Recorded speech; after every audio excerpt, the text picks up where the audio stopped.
Local 5 is watching the latest winter storm roll through northeast Wisconsin.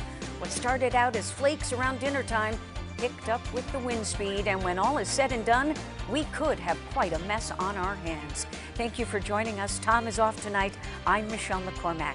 Barrett Tryon is in the storm tracker with road conditions, but we begin tonight with meteorologist Ryan Morse. Ryan? Well, that's right, Michelle. We saw those flakes earlier on. Here's a look at some of the snow totals already trickling in from the snowflakes we saw fly earlier. Now, keep in mind, a lot of areas have already switched back to rain, but the National Weather Service in Green Bay reporting over an inch before that switch to rain. Appleton, Oshkosh, over a half inch.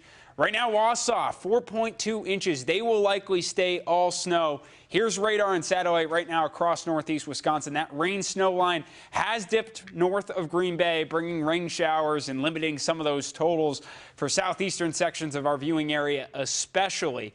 Now, as we zoom in here, Appleton's one of those areas that saw the heavier flakes earlier, but those green colors on the map indicating areas have switched over to rain, which has been verifying at the ground level.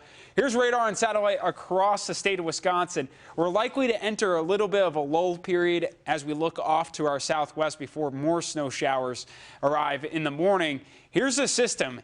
A lot going on here. So we're on the cold side of the system seeing these snow showers. To our south, there's an ongoing tornado threat. We're likely avoiding that, thank God, with that. And then as we track this storm system out, more snow showers arrive in the morning. Now, Barrett has been on the roads for most of the night tracking some of these snow showers. Barrett, what's the road looking like right about now?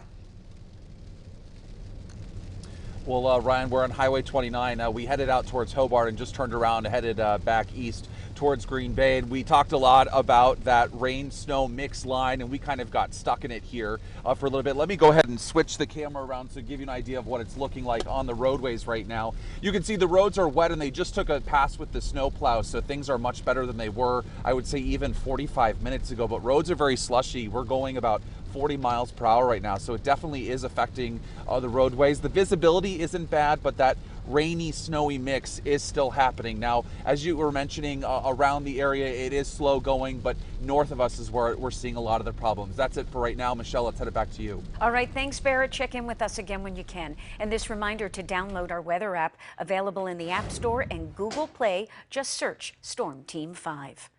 Green Bay police are getting backup from sheriff's deputies and the State Patrol after a spree of shootings last night. The stepped-up patrols follow 7 separate shooting calls throughout the city. Police arrested 6 people and seized 5 guns. Nobody was injured, but it's part of a trend of more shots fired calls and more rounds fired in each case.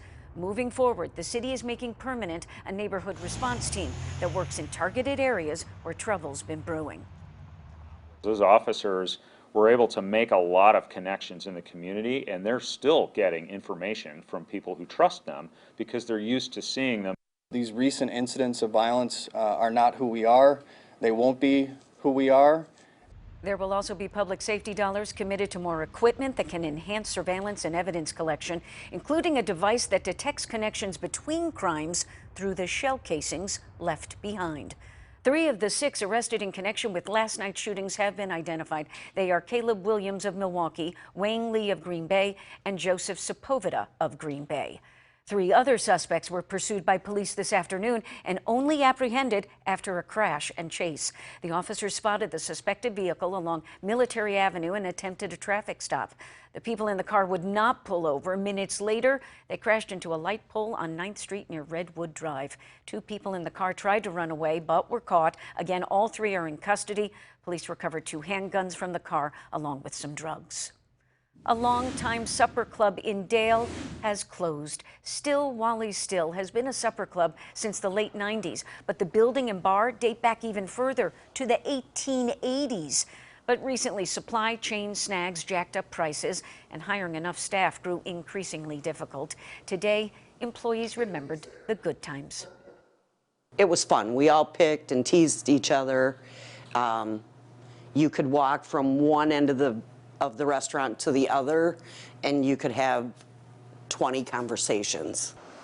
The owner of the supper club says he's not ruling out reopening in the future. When our service members come home, they find themselves in a new battle, the return to civilian life. This week's hometown hero found a way back. Now he's helping other veterans do the same.